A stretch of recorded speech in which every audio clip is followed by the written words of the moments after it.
Salut à tous et bienvenue dans l'Entre. On se retrouve aujourd'hui pour une nouvelle présentation de réplique d'Airsoft. Il s'agit aujourd'hui d'un produit qui me vient de chez Moss Manufacture, siglé Arcturus. Il s'agit d'un exemplaire de la série CAT.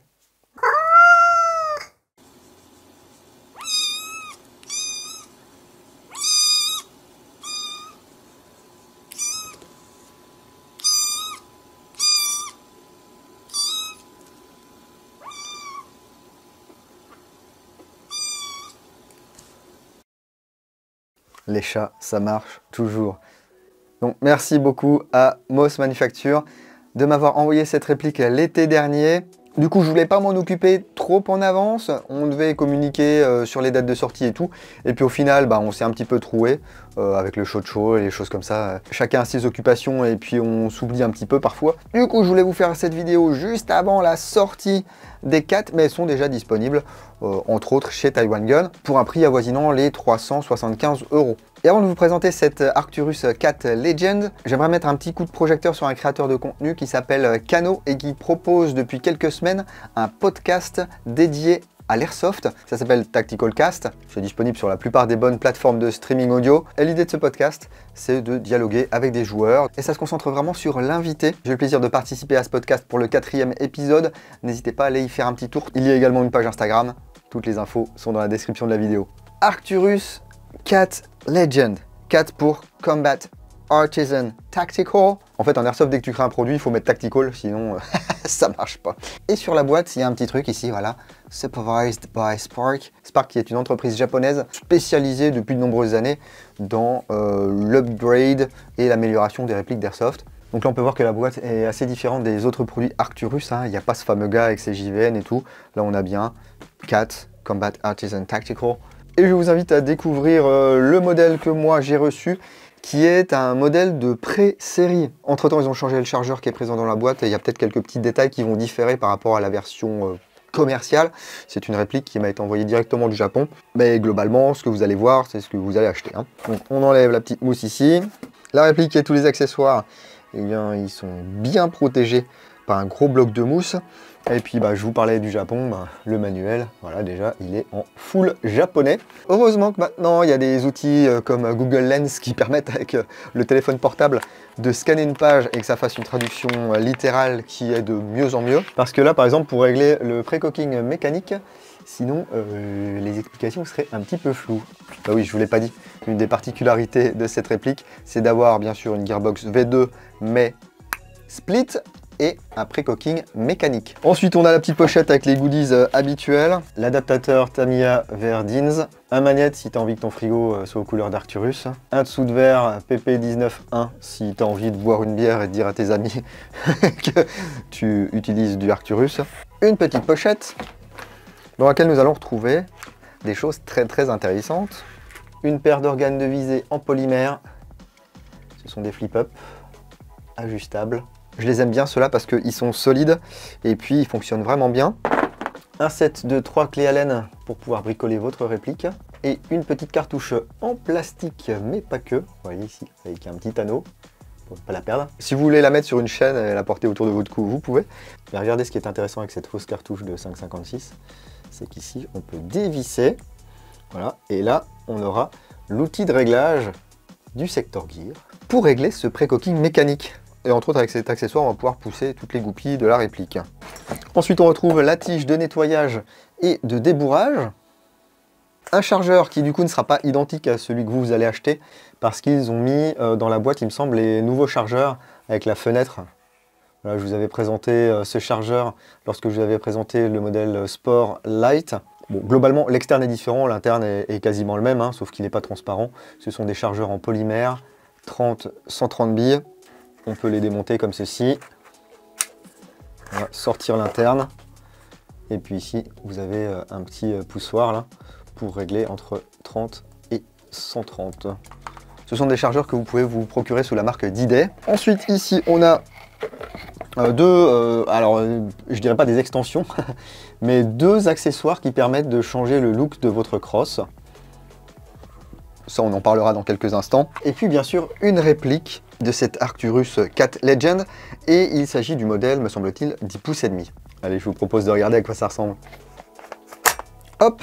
Et voilà, cette Arcturus 4 Legend 10 pouces et demi. Bon bah globalement, c'est un AR15, hein, mais plutôt typé sport. Et Arcturus a voulu miser sur la modularité sur cette réplique. Donc il y a quelques petits trucs très sympas. Il y a beaucoup de découpes, ce qui fait que pour une longueur comprise entre 520 mm, 720 mm et 805 mm, trois valeurs, mais qu'est-ce qu'il fait? Eh bien, on a une masse totale de 2255 grammes, hors chargeur, hors batterie, hors bille. Pourquoi 520 mm? Eh bien, tout simplement parce que, voilà, on va pouvoir replier la crosse sur le côté de la réplique. Et ça, déjà, pour le stockage ou pour le transport, c'est bien chouette. Alors, si vous voulez tirer comme ça, comme un foufou à la hanche, avec tout qui est replié, vous pouvez. On accède quand même ici, hop, au sélecteur de tir et à la queue de détente. On peut voir ici une jolie tresse pour protéger les câbles du pincement. Et on peut voir également que la crosse, elle est montée ici sur un rail Picatinny. Donc, vous allez pouvoir faire varier la hauteur de la crosse, comme sur le MCX. Et puis, la crosse va pouvoir coulisser sur 6 positions, voilà, sur son tube. Elle est vraiment posée, alors je dirais pas en force, mais elle est bien calée, ce qui fait qu'il n'y a pas de jeu, hein, comme parfois sur certaines marques où la crosse elle zizoune un petit peu. Même si souvent quand on épaule, ça enlève le jeu, bah, lorsqu'on se déplace, ça fait cloc-cloc, c'est pas terrible. Bon là, il y a autre chose qui fait cloc-cloc, c'est le faux tube d'emprunt des gaz, on en parlera tout à l'heure. Au niveau des marquages, eh bien, ça va pas très loin, hein. Vous voyez ici, on a un petit 4 sur le garde-main, 4 également ici de l'autre côté du garde-main. Un numéro de série ici, et puis ensuite ben, les marquages du sélecteur de tir, qui n'est pas ambidextre.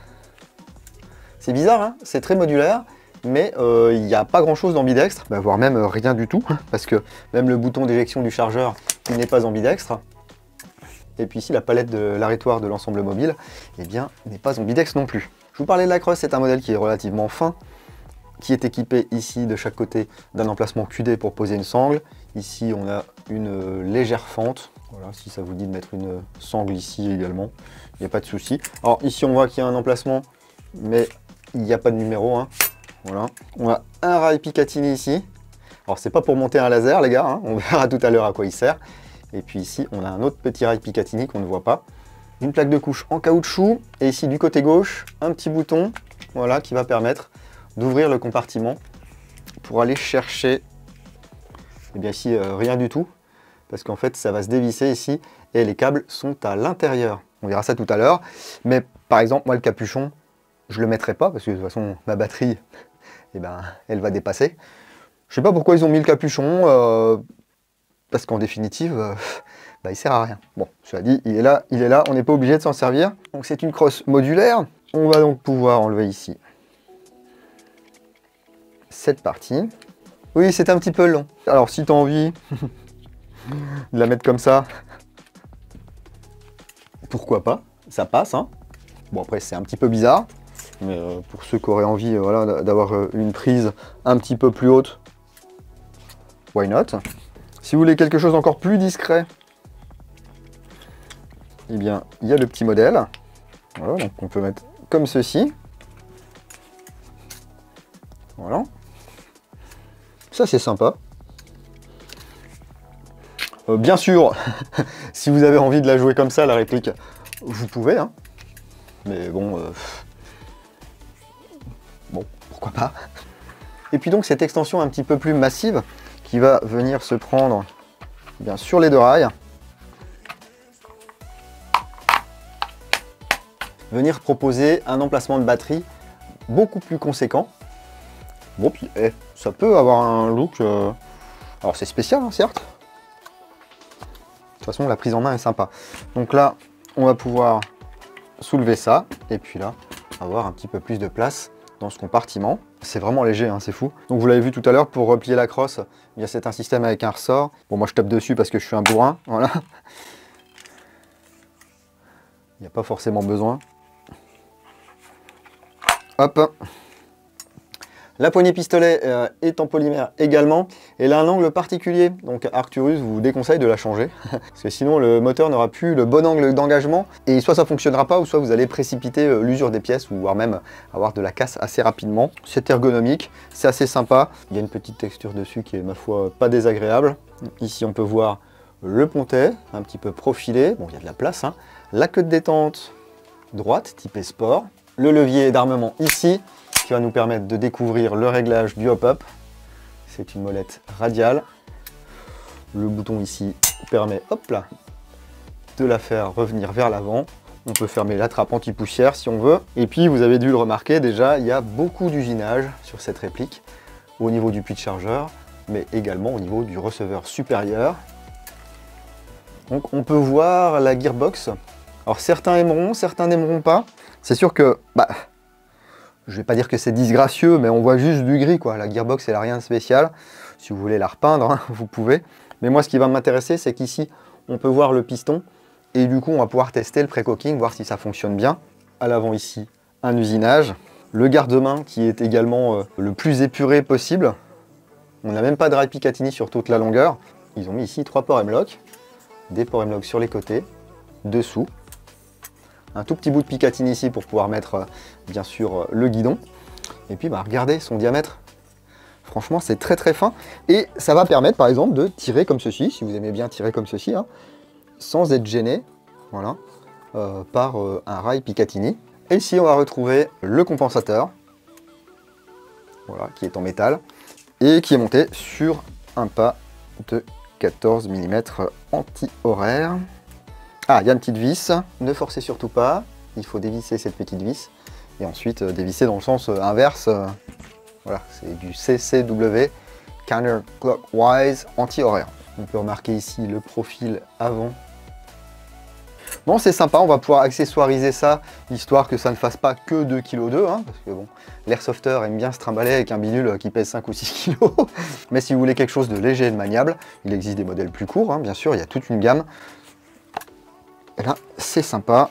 Ici, on peut quand même régler la crosse. Non, c'est bien, hein. Bon, c'est un R15. Bon, ici, on va lui installer sa hausse et son guidon. Voilà, alors, c'est bien, mais pas trop. Voilà, faut juste pas qu'il bouge, hein. Et ce qui est sympa, c'est que du coup, quand ils sont repliés contre le rail, eh bien, ils sont très très discrets, très low profile. Et hop, j'en ai besoin, j'ai plus de pile ou quoi, ou j'ai pas envie d'acheter un point rouge. Et bien, si, je vais pouvoir venir m'en servir. Régler ici, hop là, en hauteur. Régler ici, en dérive. Ici, en hauteur. Voilà. Et profiter de ces deux œilletons différents. Voilà. Ça dépanne. Bon, forcément, on est tous pareils. On va mettre un point rouge là-dessus. Alors, on parlait tout à l'heure de l'emplacement de batterie. Le câblage se situe dans le tube de crosse. Donc, dans un premier temps, il va falloir ici retirer la crosse. Voilà. Et dévisser le capuchon. Ça va nous permettre de découvrir le câblage. Ici, c'est câblé en Tamiya. Bon, je pense que c'est parce que au Japon, le DIN, c'est peut-être pas trop développé. Parce que en plus, vous voyez, hein, j'ai le bundle complet. Je peux pas mettre ici du mal sur du mal. Donc, je recablerai ça en DIN, bien sûr. Donc, je vais pouvoir y glisser ici une petite batterie LiPo 11 volts 1, 900 mAh. Si vous voulez mettre des sticks plus grands, c'est possible. Et si vous voulez profiter de l'espace que vous avez en plus ici, c'est possible également, hein. Alors voyons voir. Je pense que par défaut, il n'y a pas de réglage de pré-cocking, hein, parce que là, en tout cas, le piston, il est vers l'avant. Mais peut-être que si, en fait, parce que à ce niveau-là, voilà, on a un système qui va permettre de relâcher justement l'anti-retour. Voilà, on appuie dessus. Vous voyez, hein, ça va fonctionner. Semi. Ça claque, hein. Et full, ça claque très fort.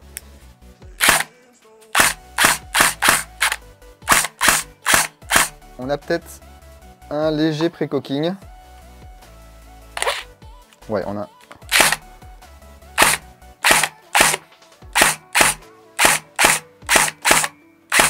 Mais je pense qu'on peut faire mieux.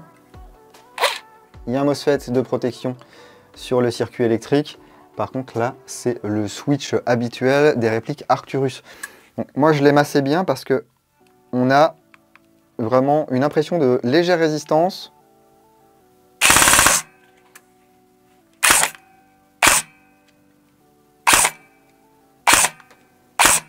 C'est pas tout mou comme quand on a un ETU avec des capteurs optiques ou quoi.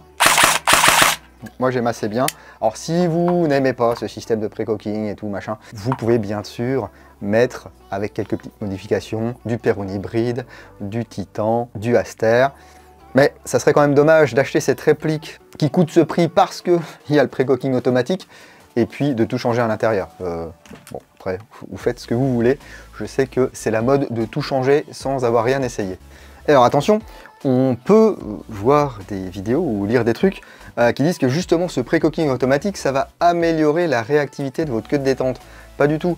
Votre queue de détente est toujours soumise à la course qu'il y a jusqu'au micro-switch et ensuite à l'action du micro-switch. Ce que ça va juste améliorer, eh bien, c'est la durée du cycle de votre réplique qui va être identique à un cycle normal, sauf que nous, au moment où on va demander un tir, comme le piston sera déjà à l'arrière, il n'y aura pas besoin d'avoir les millisecondes qui font que le piston recule et qu'ensuite il va vers l'avant. Je vous propose d'aller au chronie et sur cible, voir ce que ça donne, et on en parle juste après.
Écoutez, c'est pas mal, hein, franchement, en sortie de boîte. Voilà, les trajectoires sont bonnes, la distance a l'air bonne, le hop-up fait bien son travail. On est aux alentours des 350 fps. Alors, il y a eu une petite chute, ça, c'est ma faute. Je crois que j'ai fait un petit mélange de billes et parfois il y a une bille un peu plus lourde qui se balade. Donc si sur mes tests chronie vous voyez des fois que ça fait un truc relativement régulier et ensuite genre un 270 ou un 310 au lieu d'un 350, c'est juste un problème de grammage de billes. Donc là globalement vous achetez ça, sortie de boîte, vous pouvez aller jouer, il n'y a rien à changer dessus. J'ai testé quelques chargeurs également tant que j'étais là-bas. Donc Battleaxe ça passait, GG ça passait, bon bah ATM forcément ça passe, hein, c'est de l'Arcturus. Modify ça passe, OPS ça passe, Amoeba ça passe, Revolt Army ça passe. Par contre Airsoft Systems et CAA, mes deux chargeurs là, ne veulent pas s'enclencher. Voilà. Donc si vous en avez, il faudra peut-être quelques modifs pour que ça passe. Voilà. Mais là ça ne veut pas s'enclencher du tout. Bon, on va essayer de récupérer hop, là, la batterie. Est-ce qu'elle rentre là-dedans? Pof! Elle rentre directement là-dedans, alors ça c'est cool. Donc pour accéder à la gearbox,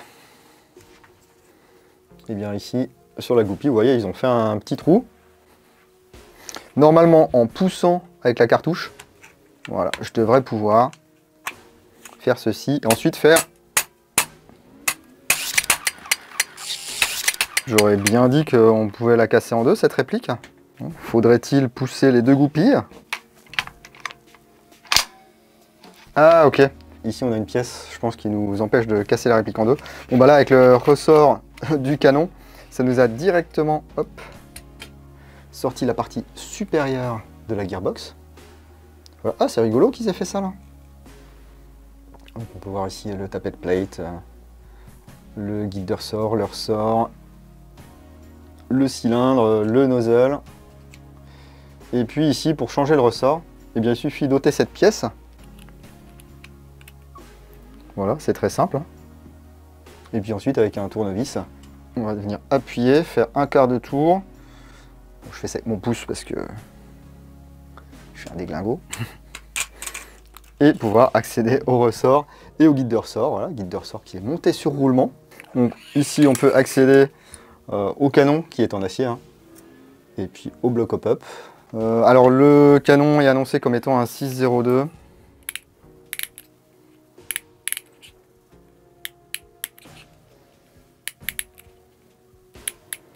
Moi ici, je suis plus sur du 6.04. Hein. Donc ici, la partie basse de la gearbox. Ici, on peut voir le switch. Hop. Voilà. Et donc là, le secteur gear avec les petits crans. C'est numéroté, il y a des repères. Et je vais plutôt vous montrer sur le manuel. Il y a un système de cam. On va venir appuyer sur le ressort, pouvoir faire tourner la cam dans l'engrenage pour faire varier justement son engagement. Par contre, quand vous allez essayer d'y toucher, notez bien vos différentes valeurs parce que si votre réglage n'est pas bon, la réplique ne va plus fonctionner correctement. Il faut faire tourner l'engrenage. Voilà. Jusqu'à ce que le trou ici, qu'on ne voit pas, c'est dingue, soit visible et qu'on puisse y glisser du coup l'outil comme ceci. Hop. Alors il faut de très bons yeux, hein, c'est plus mon cas, donc les chiffres je les vois pas trop.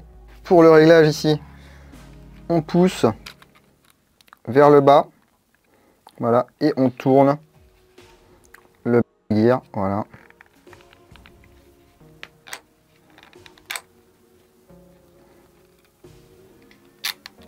Donc là je ne sais pas ce que j'ai comme réglage. Et une fois que vous avez fait votre réglage, il faut bien sûr vous assurer que les dents de la cam sont bien dans l'engrenage. Ici, ça a l'air d'être le cas. Et ensuite, il faut s'arranger pour que voilà, le delayer, eh bien, il ne vienne pas vous embêter lorsque vous allez remettre la partie supérieure de la gearbox. Hein. Ok, voyons voir si ça change quelque chose en définitive. Ou si ça ne fonctionne pas du tout, hein, parce que là, je suis vraiment allé comme une brute.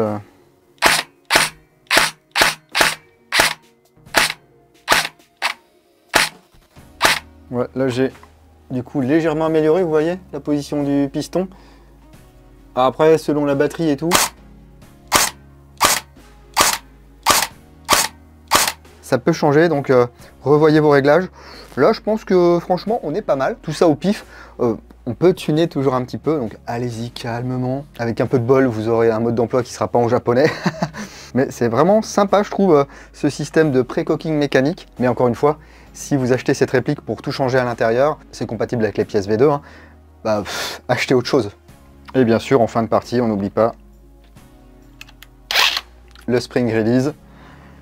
Comme ça, on évite trop de contraintes, même si voilà. Je sais que c'est pas de l'horlogerie suisse et tout, mais c'est pas non plus, normalement, des trucs tout mous. C'est pas parce que votre ressort va rester comprimé que vous allez tout casser. Et puis, bon, c'est pareil. Un ressort, c'est prévu pour travailler d'une certaine façon. C'est pas parce que votre ressort va rester comprimé pendant 15 jours que vous allez perdre 60 fps. Hein. Donc la réactivité est sympa. À l'intérieur, ils ont mis un moteur Neodyne 24K, donc 24 000 tours minute. Les engrenages, par contre, c'est du 18 pour 1. Et puis là, je vous le rappelle, petit MOSFET dans la crosse pour protéger le circuit et normalement améliorer la réactivité de la réplique. Micro switch de queue détente, mais avec une certaine résistance. C'est pas un tout petit clic. Hein. Ils font une certaine taille quand même, ces micro-switch. Du coup, c'est plus un switch qu'un micro-switch. Un look, je suppose, sympa si vous aimez les R15. Alors, je suis pas fan des R15, mais j'aime bien les R15 un petit peu typé sport comme celui-ci. En plus, c'est light, beaucoup d'usinage, compatible avec quand même pas mal de marques de chargeurs. On a les organes de visée qui sont fournis, mais on peut accessoiriser la réplique. Que peut-on regretter? Bah voilà, on nous sort une réplique quand même assez modulaire, mais on n'a pas de contrôle ambidextre, pas de sélecteur ambidextre, pas de bolt release ambidextre, pas de bouton d'éjection du chargeur ambidextre, donc c'est pas quelque chose d'indispensable, mais ils auraient pu aller un tout petit peu plus loin. Cela dit, ça aurait été certainement pour un coût supérieur. Donc voilà pour cette Arcturus 4 Legend, une collaboration entre Arcturus et puis Spark. Dites-moi ce que vous en pensez, est-ce que c'est une réplique qui pourrait vous plaire, que ce soit pour son look ou ses différentes fonctionnalités? Comme c'est disponible depuis peu, l'avez-vous déjà acquise? En êtes-vous content? En êtes-vous pas content? Eh bien, dites-nous tout dans les commentaires de la vidéo. C'est fait pour partager vos expériences sur ces répliques. Vos rétextes aident vraiment la communauté, donc merci beaucoup à tous ceux qui postent des rétextes, surtout quand ils sont argumentés, bien sûr. Hein. Alors, ah oui, un truc dont je voulais parler. Voilà. J'ai le faux tube d'emprunt des gaz, là, qui bouge un tout petit peu. Donc, je pense que je vais démonter le garde-main et puis je vais le fixer avec quelque chose. Je ne sais pas si ça fait ça sur tous les modèles. Voilà, justement, hein, si vous en avez acheté un, dites-moi si ça fait ça. Parce que bon, quand je me déplace, J'ai pas envie que ça fasse ça. En tout cas, merci beaucoup à Moss Manufacture et Arcturus pour m'avoir envoyé cette réplique en avant-première l'été dernier. J'aurais pu faire un truc l'été dernier, hein, genre ouais regardez, c'est moi qui est la première au monde, machin. Déjà c'était pas vrai, on trouvait déjà des vidéos au Japon. Mais vous sortir une vidéo de ça au mois de septembre alors que la sortie a eu lieu au mois de février, bon, même si on peut reposter une vidéo, hein, je voyais pas vraiment l'intérêt. J'aurais voulu effectivement poster juste avant que ça sorte, histoire que vous ayez un avis en plus avant de vous lancer sur cette réplique 4 Legend. Mais bon, j'arrive pas non plus 10 ans après la guerre. En tout cas, moi je suis bien content d'avoir découvert ce système et d'avoir pu tripoter cette petite réplique. Si vous avez aimé cette vidéo, n'hésitez pas à le faire savoir en appuyant sur le petit pouce vers le haut. Si vous n'avez pas aimé, eh bien appuyez sur le petit pouce vers le bas, hein, c'est pas grave. Et puis si vous n'êtes toujours pas abonné, c'est gratuit les gars. Eh bien, abonnez-vous et activez éventuellement les notifications pour ne rien louper de ce qui se passe sur la chaîne. Mais si vous ne voulez absolument rien louper, eh bien je suis présent sur ce réseau social has-been qui s'appelle Facebook. Je suis également présent sur Instagram, sur Twitch et sur www.l'entredingo.com. Merci à tous ceux qui soutiennent la chaîne. Vous pouvez utiliser tous les liens qui sont dans la description de la vidéo. Sur certains, il y a même des codes promo. Je pense notamment chez Olight, hein, si vous avez besoin d'une lampe. Eh bien, il y a un code promo et pour la France et il y a un code promo également pour le Canada depuis quelques mois.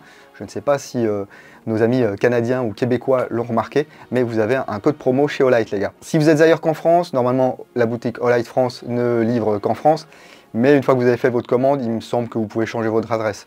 Donc, tentez et puis dites-moi si ça fonctionne dans les commentaires de la vidéo. En tout cas, prenez soin de vous. Si vous allez en jeu le week-end prochain, n'oubliez pas, jouez sérieusement, mais sans vous prendre au sérieux. Et moi, je vous dis à bientôt dans l'Entre du Dingo. Bise.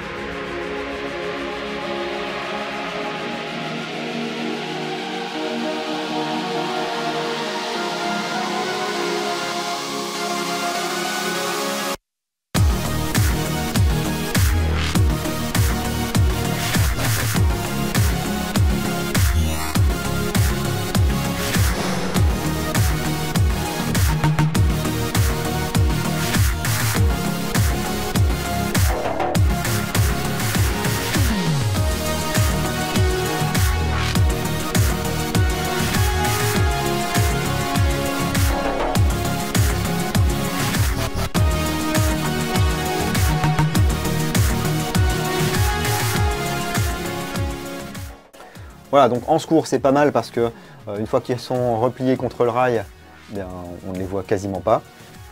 Et hop, si on en a besoin, eh bien, on les déploie. J'ai réussi l'exploit de mettre l'arrière à l'avant et l'avant à l'arrière. Je vous ai déjà dit que je manquais de sommeil ou pas? Et vous me dites rien, vous me laissez faire. Bravo. La solidarité, hein. Très très sympa les gars. Oh la tristesse. Ouais, mais je découvre un peu l'airsoft, les gars, je connais pas tout. Là.